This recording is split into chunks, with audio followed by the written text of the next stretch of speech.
할렐루야. 어디 한 주간 편안하셨어요? 예. 경찰이 묻습니다. 너 왜 시계를 빼앗았어? 그러자 도둑이 말합니다. 억울합니다. 저는 빼앗지 않았어요. 그 사람이 그냥 줬어요. 아니 막 그 사람이 왜 이유 없이 너한테 시계를 줘? 저는 그냥 제 권총을 보여준 것밖에 없어요. 여러분 이 시간에 우리 마음속에 있는 칼이나 권총은 다 내려놓으시고 사랑의 마음을 좀 보여주시기를 바랍니다. 우리 서로 인사 나누죠. 집사님 보니 권사님 보니 정말 기쁩니다. 사랑합니다. 사랑합니다. 지난 시간에 예수님께서는 예루살렘 성을 보시면서 우셨어요. 그리고 이제 예루살렘 성에 입성하신 후에 처음으로 하신 일이 뭐냐면 성전에 가셔서 성전을 돌아보는 일이었어요. 그 당시에 사람들은 주님이 예루살렘 성에 입성하시면 이제 성전에 가서 이제 메시아의 정부를 이제 선포할 거라는 그런 기대감을 가졌어요. 근데 주님이 사람들의 기대와는 달리 성전에 들어가서 하나님 나라의 왕권을 선포하는 이런 일은 하지 아니하셨어요. 대신에 주님이 하신 일이 뭐냐? 45절 같이 읽습니다. 성전에 들어가사 장사하는 자들을 내쫓으시며. 자, 이야기가 많이 좀 비약이 됐습니다. 마가복음이나 마태복음을 보면 예수님께서 이제 주일날 예루살렘 성에 입성을 하셨어요. 그리고 성전에 들어가셔서 다 성전을 둘러보셔요. 근데 이미 날이 저물었어요. 그래서 예수님께서 12제자들을 데리시고 성 밖으로 나가셔서 베다니로 가셨다 이렇게 돼 있어요. 베다니에는 예수님이 그 죽은 사람 살려낸 그 유명한 나사로, 예수님의 친구인 나사로와 그 동생인 마르다와 마리아 자매가 사는 이제 그 집이 있습니다. 그러니까 아마 예수님이 아마 나사로의 집에 가서 이제 머무르신 것으로 보입니다. 그리고 그 다음 날 월요일 날 다시 예루살렘 성전에 들어오셔서 이제 성전을 정화하신 것으로 그렇게 돼 있어요. 근데 이제 이걸 다 누가는 지금 다 이걸 생략했어요.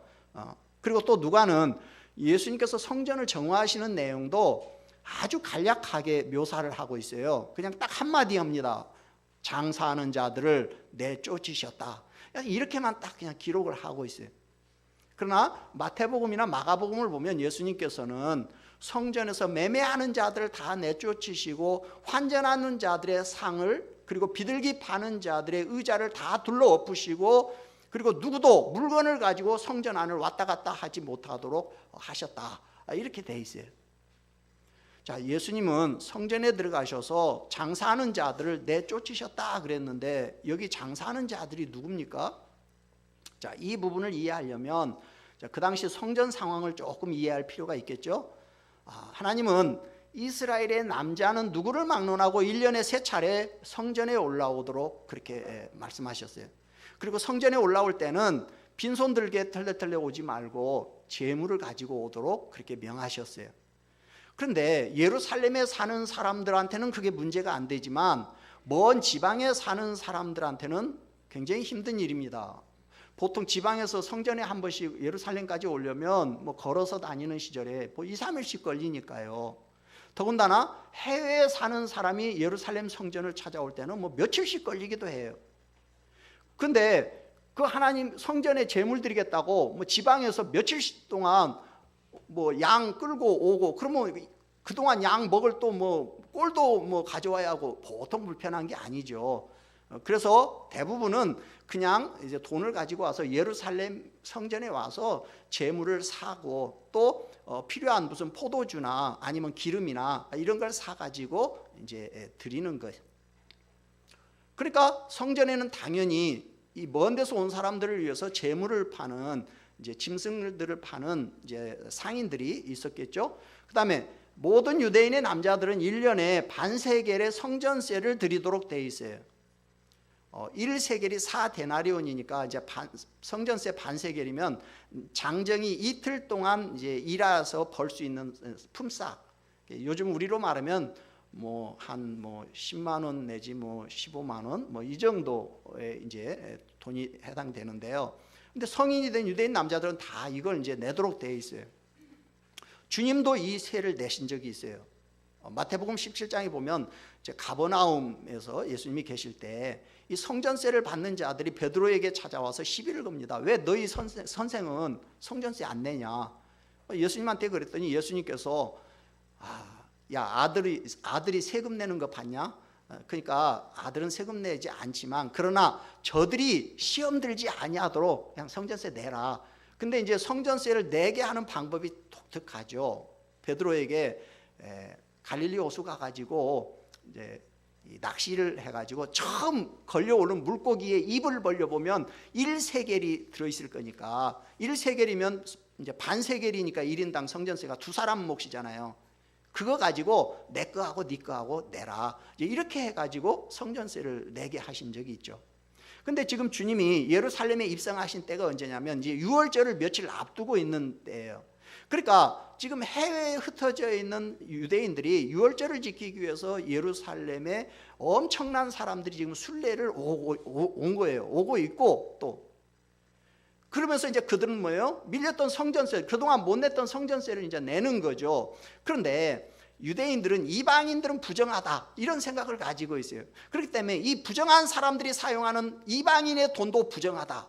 그렇기 때문에 이방인이 쓰는 돈은 성전세로 안 받아줘요. 그러면 어떻게 해요? 지금 해외에서 사는 사람들이 예를 들면 그리스, 로마, 무슨 수리아, 애굽, 두로 이런 데서 사는 사람들이 성전에 왔는데 성전세를 드리려면 이제 환전을 해야죠. 이제 이스라엘 돈으로 환전을 해서 이제 세겔로 드려야 한단 말이에요. 그러니까 당연히 성전에는 돈을 이제 환전해주는 환전상들이 이제 있는 거죠. 근데 예수님께서는 오늘 이들을 다 성전에서 내쫓으셨다고 그랬어요. 왜 내쫓으신 거예요? 아니 이들이 없으면 환전상 없으면 돈을 어디서 바꿔요? 또 주님은 비둘기 파는 자들을 다 내쫓으셨다고 그랬는데 아니 그들이 없으면 그럼 재물을 어디서 사요? 아니 오랜만에 어쩌면 평생에 한 번 정말 성전 순례를 지금 온 사람들도 있을 텐데 그 중에는 환전상과 재물 파는 사람들을 다 내쫓아 버리면 그러면 그들은 어디서 환전을 하고 어디서 재물을 사란 말이에요? 성전세 드리지 말고 재물도 드리지 말라는 겁니까? 이제는 성전세 드릴 필요도 없고 재물도 드릴 필요 없다는 겁니까? 도대체 주님은 왜 성전에서 환전해 주는 자들과 재물 파는 자들을 다 내쫓으신 거예요? 그 이유가 46절에 나와 있죠. 46절 같이 읽습니다. 그들에게 이르시되 기록된 바 내 집은 기도하는 집이 되리라 하였거늘 너희는 강도의 소굴을 만들었도다 하시니라. 자, 예수님께서 환전상들과 가축 파는 자들을 성전에서 다 내쫓으신 이유는 사람들이 성전을 강도의 구렬로 소굴로 변질시켜 버렸기 때문에 그래서 원래 성전으로 되돌려 놓기 위해서예요. 즉 성전을 정결케 하시기 위해서예요. 성전의 본래 목적을 회복시키시려는 거예요. 성전에는 멀리서 온 순례자들을 위해서 환전상도 필요하고 가축을 파는 사람도 필요해요. 문제는 유대 종교 지도자들이 이 재물을 팔고 환전하는 것을 가지고 농간을 부리기 시작한 거죠. 멀쩡한 짐승도 제사장들이 온갖 이유를 붙여가지고 부정하다고 퇴짜를 놓는 거예요. 율법에 보면 하나님 앞에 드리는 재물은 흠이 없는 재물이어야 한다라고 규정이 되어 있어요. 그러니까 제사장들이 이 규정을 들어가지고 사람들이 가져온 재물을 부정해서 못 받겠다는 거예요. 아니 평생의 소원으로 예루살렘 성전에 와서 제사 한번 드리려는 사람한테 재물이 부정하다고 퇴짜를 놓으면 어떻게 하라는 거예요? 아니 그러면 어떻게 하라고요? 그러면 이제 그때 그러는 거예요. 저기 저 사람한테 가서 사라는 거야. 그럼 그 사람한테 가서 사면 되는데 문제는 뭐냐면 그 사람은 가축의 값을 터무니없이 부르는 거야. 예를 들면 10만 원이면 살 수 있는 양을 갖다 15만 원, 20만 원을 부르는 거야.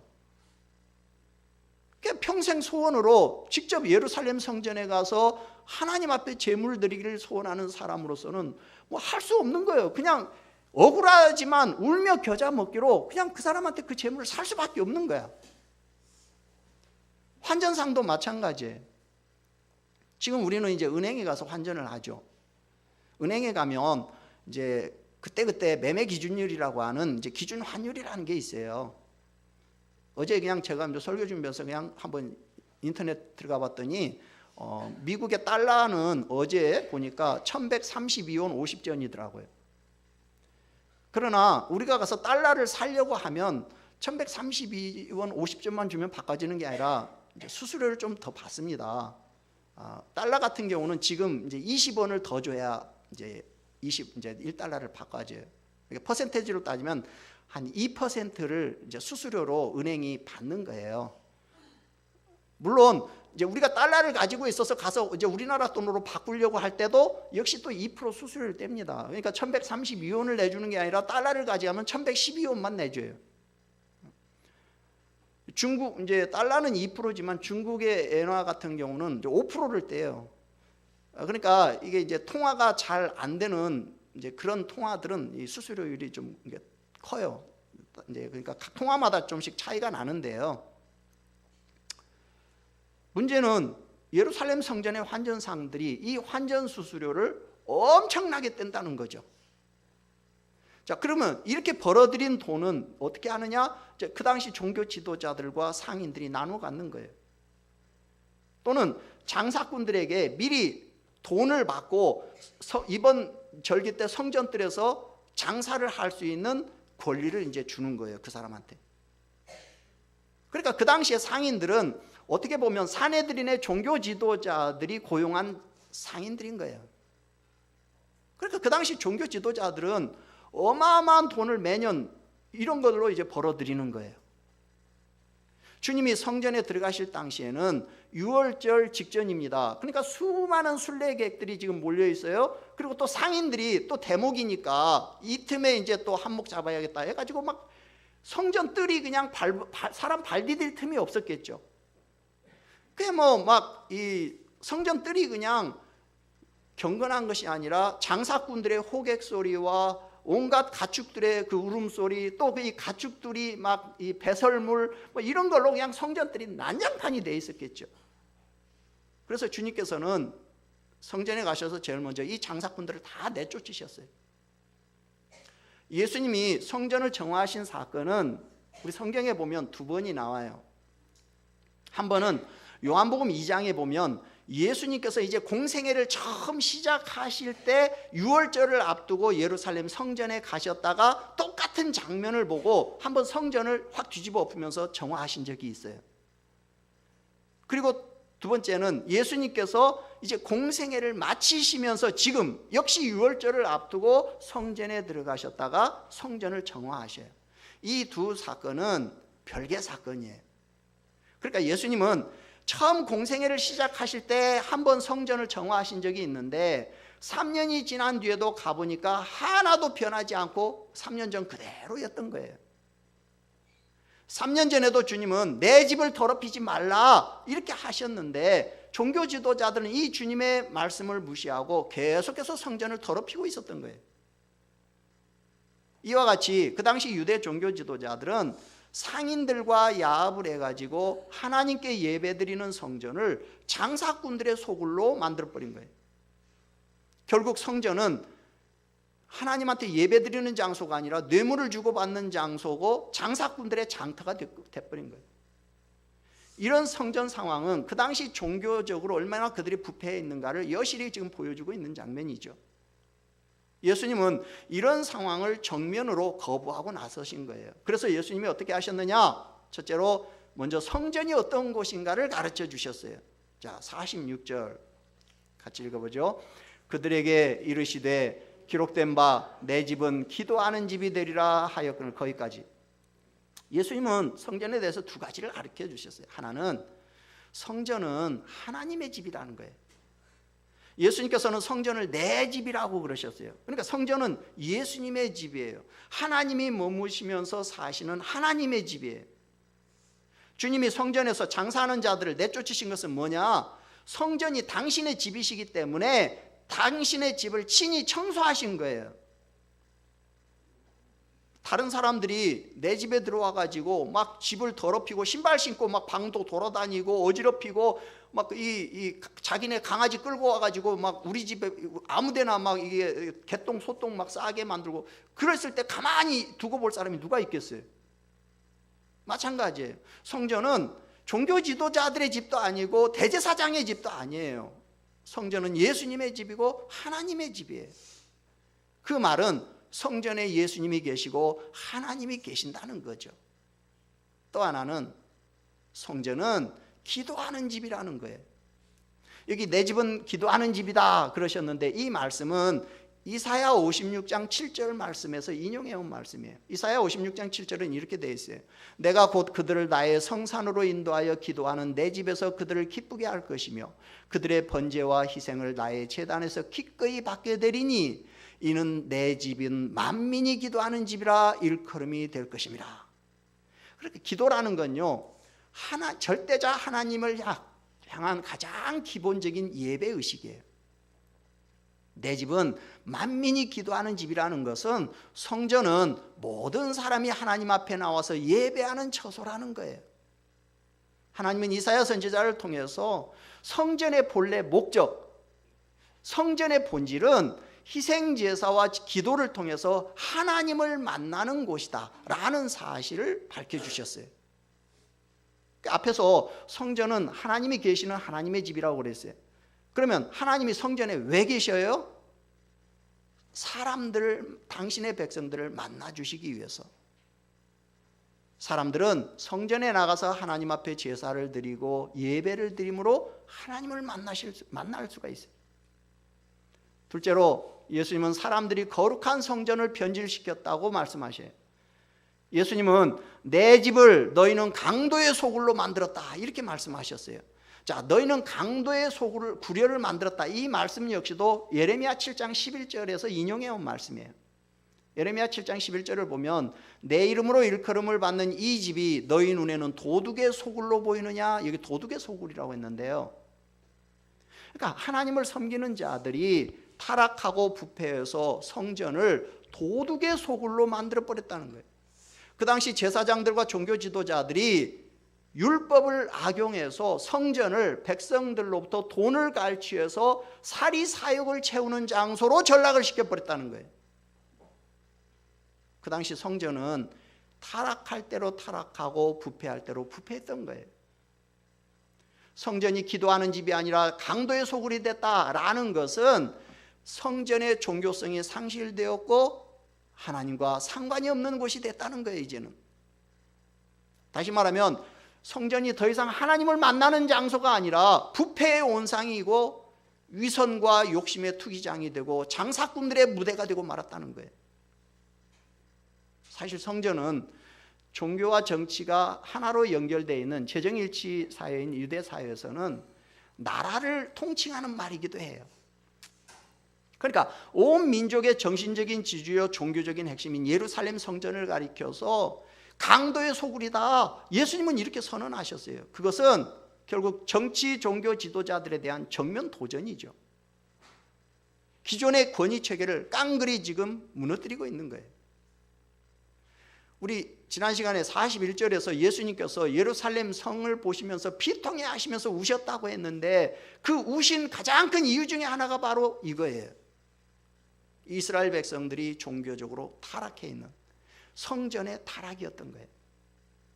예루살렘이 멸망의 길을 갈 수밖에 없고 평화의 길을 알지 못하는 것은 왜 그러느냐? 종교의 중심인 성전이 강도의 소굴이 되고 말았기 때문이라는 거예요. 따라서 예루살렘을 구원하는 길은 모두가 회개해서 성전을 다시 기도하는 집이 되게 하는 거예요. 세 번째, 예수님은 날마다 성전에서 가르치심으로 성전을 성전되게 하셨어요. 자, 하나님의 집 성전은 기도하는 집이라고 그랬어요. 이것이 성전의 본래 목적이에요. 예수님께서 장사하는 자들을 내쫓으신 것은 성전의 본질을 회복하신 거예요. 그러면 예수님은 장사하는 사람들을 다 내쫓고 이제 그 빈자리에서 뭐 하셨냐? 자, 47절 같이 읽습니다. 예수께서 날마다 성전에서 가르치시니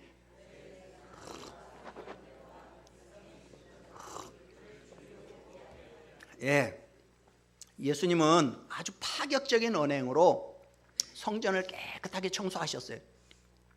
그러면 성전을 깨끗하게 청소만 하면 이제 성전이 성전되냐? 아니에요. 예수님은 깨끗해진 성전을 무엇으로 채웠느냐? 하나님의 말씀으로 채웠어요. 그래서 예수님은 성전에서 날마다 가르치셨다 그랬어요.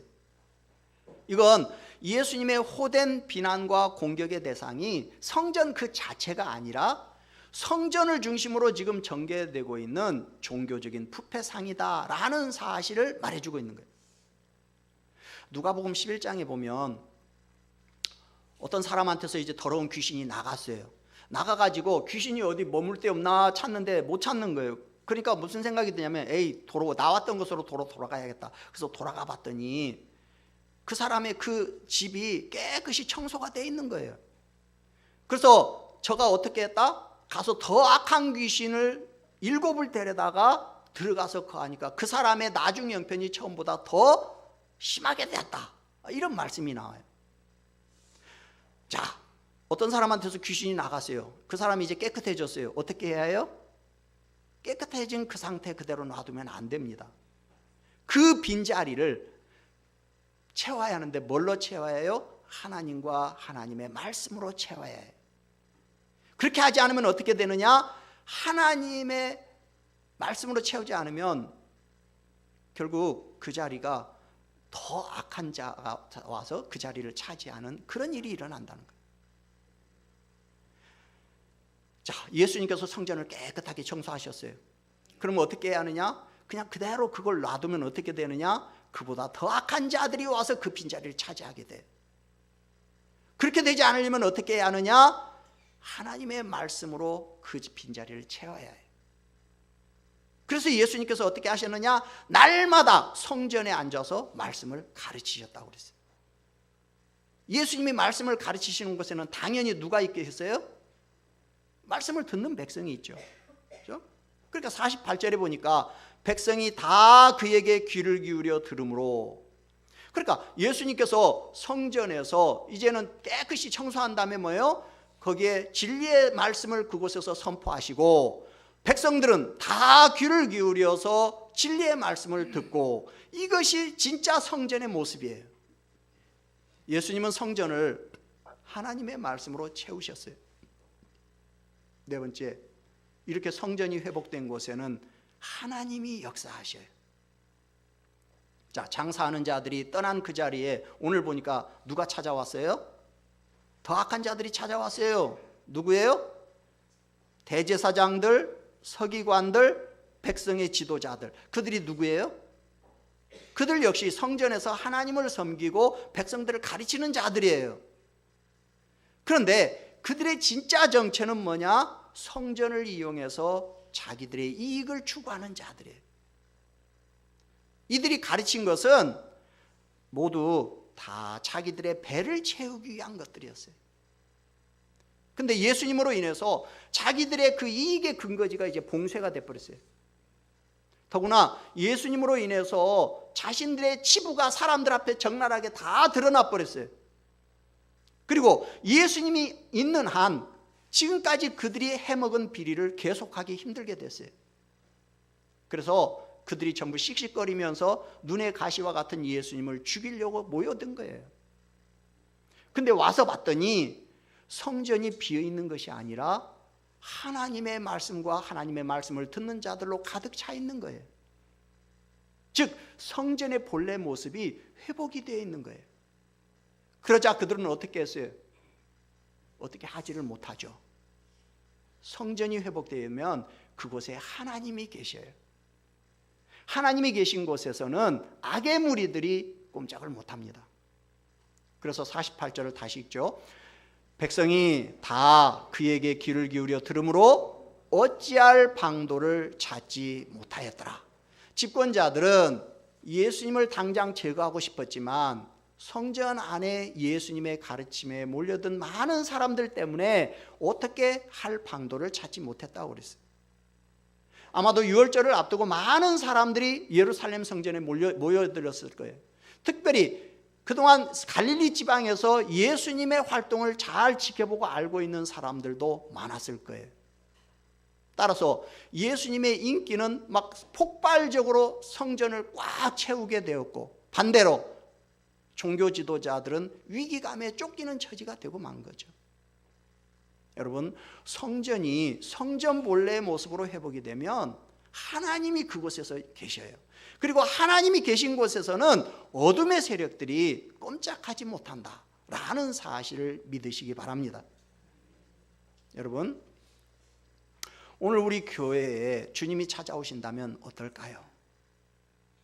혹시 우리 교회도 청소가 좀 필요한 교회는 아닐까요? 아마 예수님의 눈에 비친 우리 교회도 그 당시 성전의 모습과 별다를 바가 없을지도 모르겠어요. 저는 나름대로 우리 교회가 강도의 소굴로 타락하지 않기 위해서 많은 노력을 기울이고 있습니다. 1년이면 수없이 많은 곳에서 전화가 걸려와요. 와서 뭐 헌금하겠다, 무엇을 기증하겠다. 제가 묻습니다. 선생님, 자선 사업 하시는 분 아니시죠? 근데 왜 그걸 와서 주십니까? 제가 꼬치꼬치 끝까지 캐물으면 결론은 그거예요. 자기들 물건을 홍보할 시간을, 예배 시간에 5분만 달라는 거예요. 무슨 농협이라고 하는 곳에서도 여러 번 전화가 걸려와요. 무슨 뭐 완도에 무슨 농협에 무슨 해산물이 뭐가 어쩌고, 자기들 그 물건을 그 분여회에다가, 교회는 분여회 없어요. 근데 어쨌든 그 사람들이 아는 건 분여회에다가 자기들 물건을 좀 소개해 달라는 거예요. 저는 다 거절합니다. 죄송합니다. 저희 교회에서는요, 예배 시간에 그런 광고는 안 합니다. 끊어요. 예전에 제가 집사 시절에, 그때가 선거철이었는데요, 광고 시간에 거기는 이제 설교 끝나고 광고를 하던데, 목사님이 어떤 후보자를 앞으로 불러내서 성도님들에게 이렇게 인사시키는 것을 봤어요. 저희 교회는 작아가지고 뭐 인사 올 후보도 없을 거고, 와도 제가 세우지도 않을 거지만, 또 지금은 선거법상 앞에서 인사 이제 그런 거 시키면 안 됩니다. 저희 교회 초창기 때 우리 여자 하친모 한 군데에서 설날 구정 때 떡살을 판매하겠다는 거예요. 제가 그래서 그분한테 그랬어요. 그거 다 가져오라고. 내가 교회 돈으로 다 사갖고 그냥 우리 성도들 하나씩 다 그냥 나눠주고 말겠다고. 벌써 오래된 이야기이긴 합니다만, 울릉도에는 어느 교회 장로님이 교회 성도님들에게 돈을 많이 빌려가지고 어느 날 갑자기 육지로 그냥 도망 나와버렸어요. 교회가 난리가 발칵 뒤집혔어요. 어떤 교회에서는 교인들끼리 계를 했는데, 이제 돈이 많이 모이니까 어떤 분이 그 갯돈을 다 떼먹고 그냥 도망가 버리는 그런 예도 있고요. 그게 어떻게 됐을까요? 성도들끼리 다투고 불신하고 정말 세상 사람들을 보기에도 부끄러운 일들이 이제 일어나는 거죠. 그래서 제가 누누이 강조합니다. 성도들끼리 절대로 동거래하지 말라고. 꼭 돈이 필요하신 분이 있으면 나한테 오라고. 우리 교회는 지금까지 한 번도 바자회라는 것을 해본 적이 없어요. 바자회 해가지고 그 수익금 가지고 좋은 일에 쓰겠다. 좋은 취지죠. 그러나 아무리 좋은 곳에 쓰더라도 저는 성도들끼리 교회에서 물건 사고 파는 거 원치 않습니다. 꼭 그곳이 돈을 써야 할 것이고, 그 일이 정말로 그렇게 좋은 일이라면 여러분들이 하나님 앞에 근중하게 드린 헌금 가지고 집행하면 돼요. 이런 것들이 다 뭐냐? 우리 교회를 강도의 소굴로 만들지 않으려고 저 나름대로 노력하고 있는 부분이에요. 그럼에도 불구하고 주님이 모실 때 우리 교회가 성도들이 예배를 통해서 하나님을 만나는 하나님의 집이 아니라 강도의 구렬과 같은 모습이 있을 수 있어요. 우리가 미처 헤아리지 못하는 그런 모습이 있을 수 있어요. 여러분, 주님이 우리 교회를 보시면서 청소 좀 해야겠다 이런 생각을 하시지 않을까요?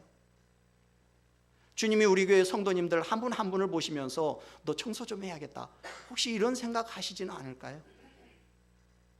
어떻게 해야 합니까? 예수님께서 청소의 손을 내미시기 전에 내가 먼저 청소하시기를 바랍니다. 예수님이 청소하시면 문제가 커져요. 일찍이 하나님은 당신이 임재하시는 성전이 타락하면 미련 없이 성전을 떠나시고 큰 진노의 심판을 내리셨어요. 그것은 교회라고 해도 예외가 아닙니다. 하나님은 교회도 타락하면 진노의 심판을 내리셔요. 중세시대 때 교회는 인본주의와 물질주의로 타락해서 하나님의 복음과 진리 대신에 교황을 섬기게 만들었어요. 교회 스스로 만든 법을 가지고 백성들을 오도하고 하나님의 말씀인 성경책은 금서로 지정을 해가지고 성도들이 읽지를 못하게 만들었어요. 왜? 사람들이 하나님의 말씀을 알면 지금 자기들이 저지르고 있는 잘못과 비리가 드러나기 때문에. 교회가 이렇게 성전 되기를 포기하고 강도의 소굴로 만들어자 어떻게 하셨어요? 하나님은 이슬람이라고 하는 이단 교회를 발흥하게 만드셔서 수많은 교회들 문을 닫게 만들어 버렸어요. 그리고 수많은 교회들을 이방인들에게 넘겨줘 버렸어요. 심지어는 예루살렘까지도 이슬람에 넘겨줘 버렸어요. 나중에 이제 13세기 들어오면서 예루살렘을 회복하겠다고 십자군 전쟁이라는 것을 일으키기는 합니다만은 그거 역시 해를 거듭할수록 불순한 동기가 개재되어서 처음에 잠시 회복됐다가 결국 다시 이슬람 손에 넘어가고 맙니다. 요한계시록에 나오는 소아시아 7교회도 지금은 다 이슬람 종교를 섬기는 민족들에 의해서 없어졌다라는 사실을 기억하셔야 합니다. 이제 하나님은 우리 개혁교회에게 모든 소망과 기대를 걸고 계셔요. 그러므로 우리는 유대교나 천주교가 자행한 그런 잘못을 되풀이해서는 안 됩니다. 오직 하나님의 주권과 말씀을 높이고 성령을 좇는 교회가 되어야 해요. 만일 신앙 지도자들과 성도들이 또다시 교회를 타락시킨다면 하나님은 또다시 교회를 징벌하실 겁니다. 신앙 지도자와 직분자들은 하나님을 더 두려움으로 섬기고 성도들이 하나님을 올바로 섬기고 복음의 진리 안에서 행하도록 인도해야 해요. 그래서 하나님께 칭찬과 사랑과 보호를 받는 참된 교회로 개혁시켜 나가야 합니다. 어떻게 해야 합니까? 첫째, 회개하면 됩니다. 회개는 모든 영혼의 찌꺼기들을 청소하는 능력이에요. 회개는 세속적인 삶의 오물을 청소하는 비결이에요. 둘째로 우리는 하나님의 성전이라는 사실을 잊으면 안 돼요. 고린도후서 6장 16절에 보니까 우리는 살아계신 하나님의 성전이라고 그랬어요. 하나님의 성전인 우리의 내면을, 우리의 영혼을 깨끗하게 청소하시기를 바랍니다. 세 번째, 교회의 본질적인 기능을 회복해야 해요. 교회의 기능은 청소하는 거예요. 정화하는 거예요. 교회를 통해서 욕심을 채우려는 자들을 우리는 멀리해야 해요. 배금주의 풍조가 만연한 이 때에 교회를 통해서 물질적인 이익을 취하려는 마음을 경계해야 해요. 성도들은 그리스도의 몸된 교회를 거룩하게 지키고 성령이 거하는 처소인 내 마음도 정결하게 지켜야 합니다. 성전은 만민이 기도하는 집이에요. 무슨 얘기입니까? 기도는 하나님을 만나는 시간이에요. 교회는 하나님을 만나는 장소예요. 하나님과 교제하는 장소예요. 교회를 이런 목적 외에 다른 곳에 사용하는 것은 강도짓이나 다름없는 거예요. 교회의 본질이 회복될 때 교회 공동체가 회복이 돼요. 교회의 본질의 회복은 나부터 시작하는 거예요. 나 한 사람 잘해야 교회 공동체가 살아납니다. 말씀을 정리하면서 결단했으면 좋겠어요. 오늘은 청소하는 날이에요. 우리 이 말 아주 익숙하죠. 아파트 계단에 보면 1층에 보면 종종 그런 글 쓰여 있죠. 오늘은 지하 주차장 청소하는 날. 오늘은 분리수거하는 날. 오늘은 우리의 영혼을 청소하는 날로 삼으시기를 바랍니다. 오늘은 우리의 마음을 청소하는 날이에요. 오늘은 우리의 나쁜 습관을 청소하는 날이고요. 오늘은 우리의 영혼을 새롭게 하는 날이에요. 예수님이 나를 청소하고 예수님이 우리 교회를 청소하시고 예수님이 우리 가정을 청소하시기 전에 내가 먼저 깨끗이 청소할 수 있기를 주님의 이름으로 축원합니다. 우리 찬송 420장 부르고 하나님 앞에 기도합니다.